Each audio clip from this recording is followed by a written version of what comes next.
Cristo chamando, chama por ti e por mim.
Graças a Deus, estamos juntos nesta belíssima manhã de segunda-feira, hoje 22 de outubro. Eu espero que você tenha se deleitado com esta belíssima música interpretada pela orquestra Louvores Eternais da Assembleia de Deus do Paulistano. Deus abençoe a todos esses irmãos que vieram bondosa e distintamente participar da nossa 19ª Conferência Missionária.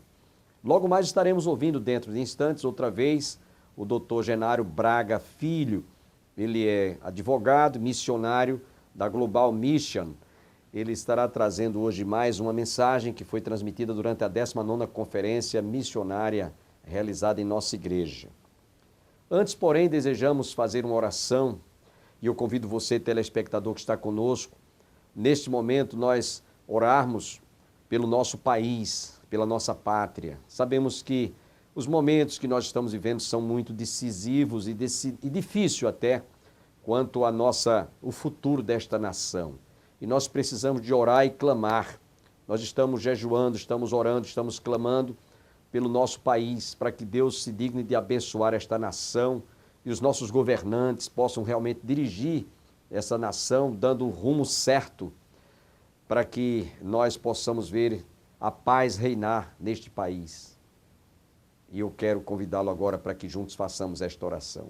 Pai, nós te louvamos, agradecidos por esta manhã, por este início de dia, começo de semana, para que tu, ó Deus, olhe para a nossa nação, para esta nossa pátria. É bem verdade que a tua palavra nos diz: feliz é a nação cujo Deus é o Senhor. E nós vemos com tristeza este país tendo outros que constituíram o Senhor desta nação. Mas nós, como povo de Deus, povo que se chama pelo teu nome, declaramos que Jesus Cristo é que é o Senhor das nossas vidas, da nossa família e, por que não dizer, da nossa pátria e deste mundo o qual tu criaste para que nós pudéssemos desfrutar da natureza, da família, de tudo, enfim, que o Senhor criou para a nossa felicidade. Abençoe esta nação, abençoe o futuro e os destinos deste nosso país, ó Pai, para que possamos ter um governo bom e eficaz, aonde possamos ver esta nação crescer e, ó Deus, também a tua palavra ter espaço e oportunidade para ser proclamada a tempo e a fora de tempo. Eu te peço, portanto, agradecido mais uma vez, todas estas bênçãos e abençoe a cada família que está conosco nesta manhã, em nome de Jesus. Amém. Fiquemos com o Dr. Genário Braga Filho.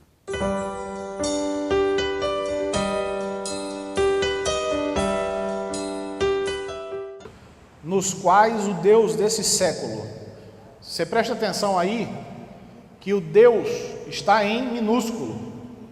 Quem é o Deus desse século? Quem é? Satanás. Nos quais o Deus desse século cegou o entendimento dos incrédulos, para que lhes não resplandeça a luz do Evangelho da glória de Cristo, o qual é a imagem de Deus. O que é a imagem de Deus? O Evangelho, a palavra de Cristo, a palavra do Senhor é a imagem de Cristo. Esta mensagem aqui é a voz do nosso Deus. É isto que deve ser anunciado e pregado a todas as nações, a todos os povos. Mas a Bíblia diz que nos quais o Deus desse século cegou o entendimento dos incrédulos. Meus irmãos, está cada vez mais difícil pregar o Evangelho. Está cada vez mais difícil pregar o Evangelho. Você vai para todos os cantos, pregar o Evangelho hoje, você é ridicularizado. As pessoas começam a lhe criticar por isso. Você começa a ser perseguido por isso. Eu, recentemente, fui desafiado a ir pastorear uma igreja nos Estados Unidos. E, conhecendo o cenário nos Estados Unidos, o pastor lá me disse o seguinte: Genaro, nós precisamos de homens de Deus aqui nos Estados Unidos. E eu tenho questionado a Deus: Senhor Deus, Estados Unidos, eu nunca pensei em ir para os Estados Unidos. E fui ver um pouco do cenário lá, e caminhando numa das principais avenidas lá, onde provavelmente ficaremos, ele saiu mostrando, em uma avenida apenas, 5 igrejas, com placas de vende-se. E uma outra realidade lá: as igrejas nos Estados Unidos funcionam só de manhã, à noite não tem culto. O culto lá é uma vez na semana, só no domingo de manhã. E eu fui para olhar para Recife. Hoje, muitas igrejas em Recife estão assim. Não tem mais culto no meio da semana, só tem culto hoje no domingo de manhã. E à noite eles repetem o culto. É a mesma coisa, é a mesma mensagem, é o mesmo louvor. O que se diz, se o pastor espirrar de manhã, espirra de noite. É assim. E eu fico pensando, não fazendo nenhuma crítica a alguma igreja, mas eu fico pensando assim, eu disse, meu Deus, hoje as igrejas, não só no Brasil, mas no mundo todo, a Europa, o berço onde se começou a reforma, quase não há mais igrejas. As igrejas estão morrendo. Está precisando-se na Europa de mais uma renovação espiritual. Nos Estados Unidos, que se considera um país cristão, o cristianismo está morrendo, as igrejas estão se esvaziando. Em Recife, as igrejas estão começando a fazer assim, esse ritual. O culto hoje é só de manhã, à noite não tem mais culto. E às vezes o argumento é, não, porque os jovens precisam de espaço, de tempo, para sair, para fazer as coisas. E as estratégias que nós estamos usando é diminuir o momento com Deus.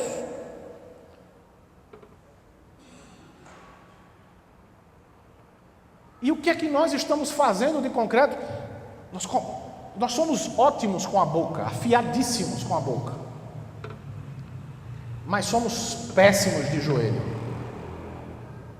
Somos péssimos de joelho. Parece que se a gente se ajoelhar, a gente vai ficar aleijado, não se levanta mais. O medo é esse. Queridos, nós temos que mudar a nossa realidade. Se nós queremos mudança, temos que mudar isso. Abra lá em Timóteo. Timóteo diz que nos últimos dias, nos últimos tempos, muitos vão apostatar da fé. O que é apostatar, queridos? O que é apostatar da fé? Deixar, renunciar, abandonar a fé. Timóteo capítulo 3. Nos últimos dias, nos últimos tempos, alguns apostatarão da fé. Mateus, abra também no livro de Mateus, capítulo 24. Tendo Jesus saído do templo,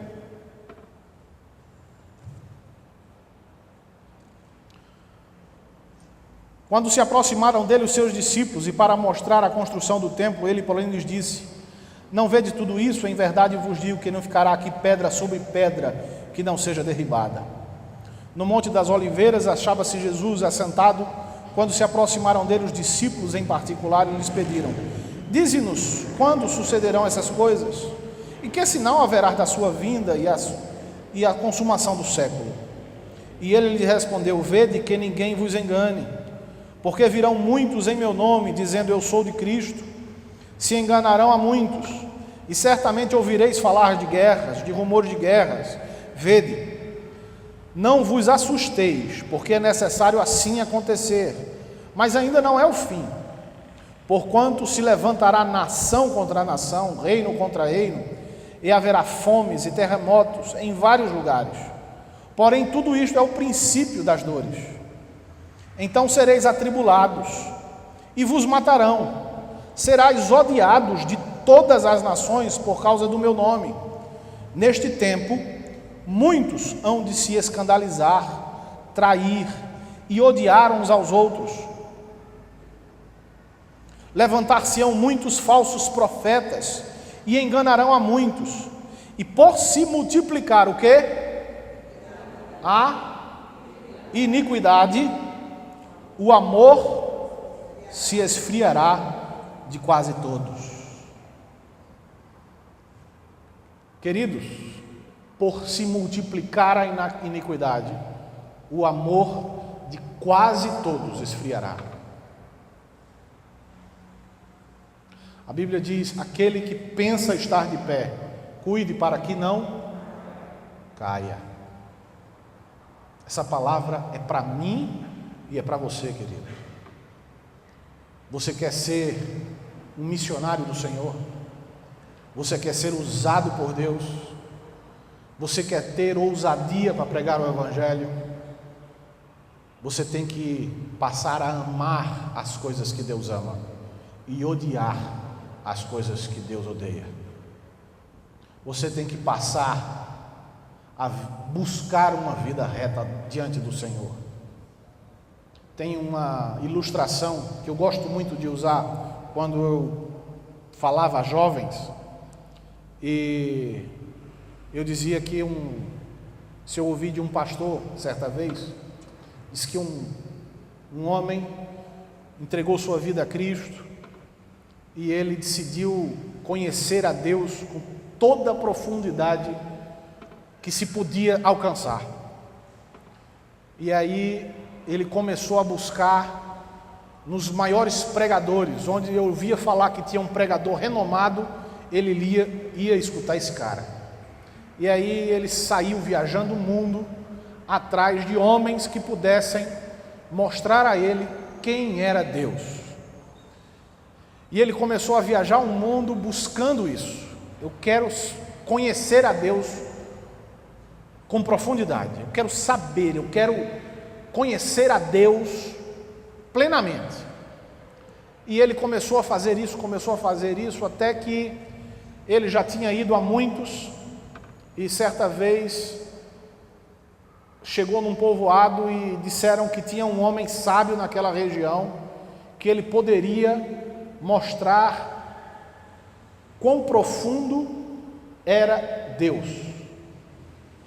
E aí ele disse: eu quero conhecer esse sábio, quero conhecer esse pregador do Evangelho. Disse: onde é que está ele? Qual é a mansão que ele mora? Onde é que esse homem está? Ele disse: não, ele está pescando ali dentro do mar. É aquele pescador ali que está jogando a rede. Vá ali nele, ele vai lhe dizer como você conhecer a Deus com profundidade. E aí ele foi àquele pescador, e o pescador disse: não, entra aqui. E aí ele foi, entrou de roupa e tudo dentro do mar, água na cintura. E aí ele disse o que é que estava fazendo lá. Disse: não, eu vim aqui porque me disseram que você era o homem mais sábio da região e que poderia me dizer como eu posso conhecer a Deus com profundidade. E aí aquele homem sábio disse assim: está vendo aquele peixinho ali no fundo do mar? Aí ele estava com água na cintura, ele se aproximou da água assim e disse: tô não, se aproxime mais um pouquinho. Aí ele: está vendo agora? Ele disse: tô não, se aproxime mais um pouquinho. Quando ele chegou bem perto da água, aquele pescador pegou e atolou a cabeça dentro da água. Ele ficou ali se debatendo, querendo sair, ele segurando a cabeça dele, e ele querendo sair, aí ele soltou ele. Pronto. Da mesma forma que você buscou o ar para respirar, busque assim a Deus em oração. É assim que deve buscar a Deus, com o joelho no chão. Não tem homem que nos mostre isso, só Deus se revela a nós, mas nós temos que estar de joelho. Não é de outro jeito que a gente vai conhecer o nosso Pai, senão conversando com Ele, senão nos esvaziando das coisas deste mundo. Mateus 7:21. Abra lá em Mateus, capítulo 7, versículo 21.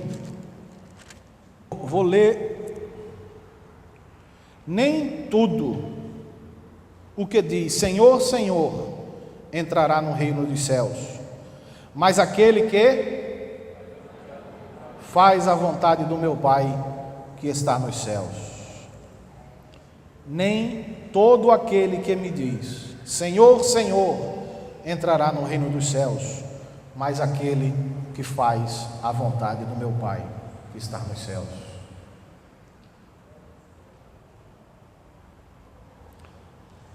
Romanos, capítulo 8, do 7 ao 16.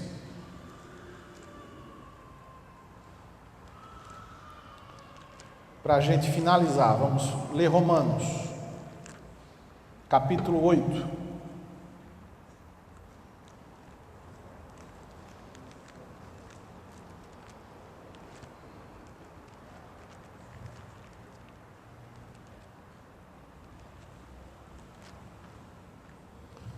Do 7 ao 16, diz assim: por isso, todos abriram já?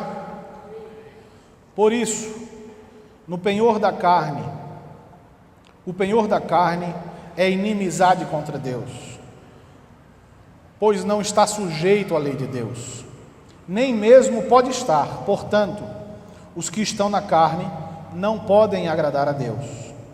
Vós, porém, não estáis na carne, mas no Espírito, se de fato o Espírito de Deus habita em vós. E se alguém não tem o Espírito de Deus, este tal não é dele. Se, porém, Cristo está em vós, o corpo, na verdade, está morto por causa do pecado, mas o Espírito é vida por causa da justiça.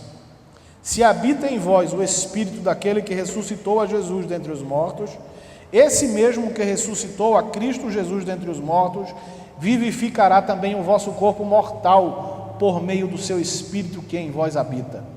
Agora passe lá para o versículo 14, aliás, o versículo 16. Diz assim: o próprio Espírito testifica com o nosso Espírito que somos filhos de Deus. Ora, se somos filhos, somos também herdeiros, herdeiros de Deus e co-herdeiros com Cristo. Se com ele sofremos, também com ele seremos glorificados. Vamos lá para o 24. Porque na esperança fomos salvos. Ora, esperança que se vê não é esperança, pois o que alguém vê, como espera? Mas se esperamos o que não vemos, com paciência o aguardamos. Amém? Queridos,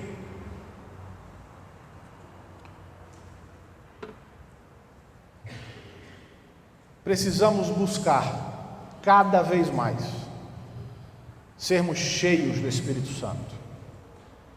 A Bíblia diz que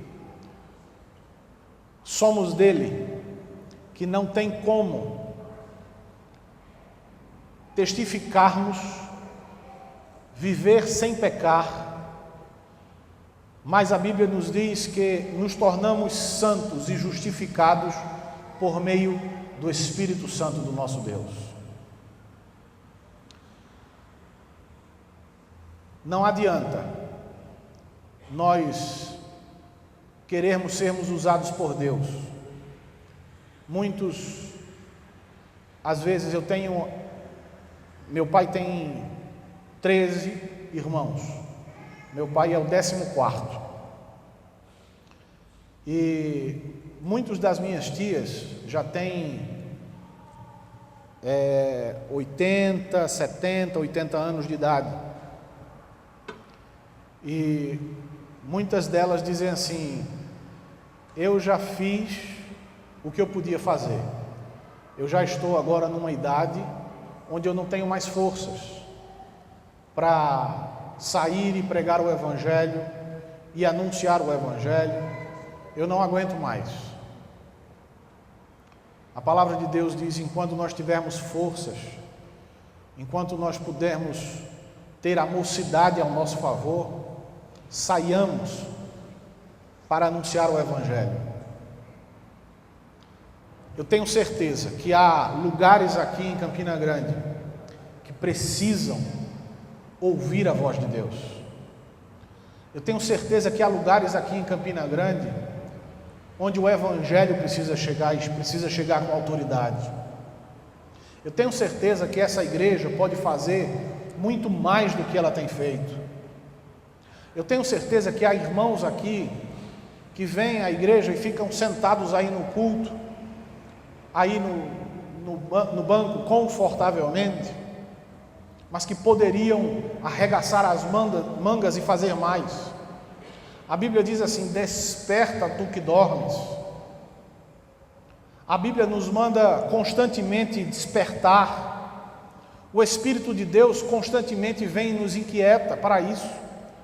Mas como é difícil fazer a vontade de Deus. Como tem sido complicado até para os próprios crentes dentro da igreja. Ali encontra-se um povo agradável, um povo bom, um povo cordial, educado, que vai me tratar bem, mas você vem aqui como se estivesse vindo para receber algo sempre, é sempre para tirar algo da prateleira e levar para casa,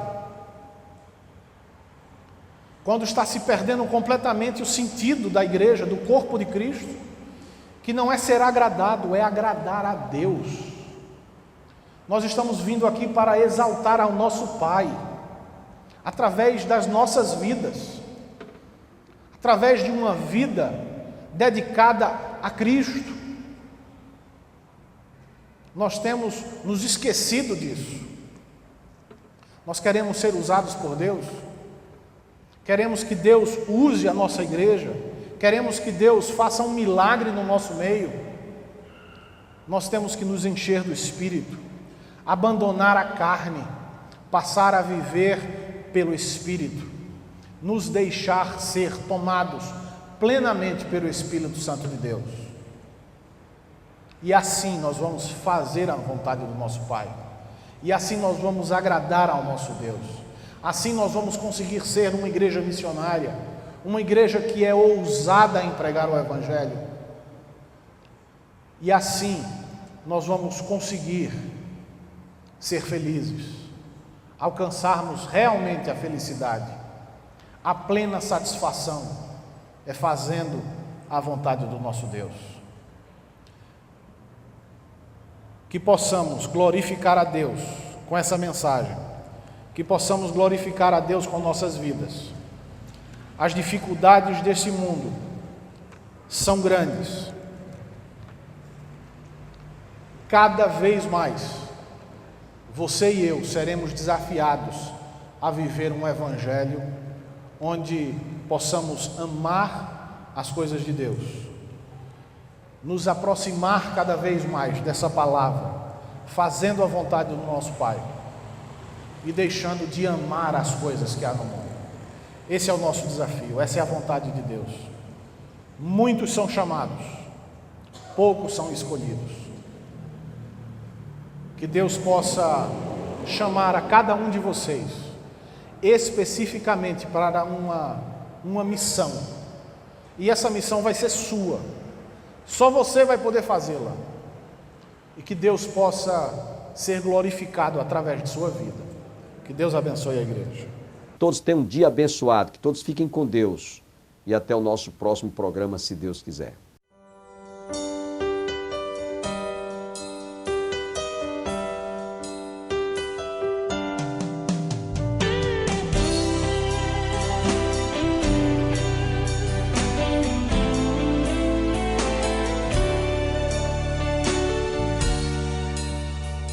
Manso e suave é Cristo chamando, chama por ti.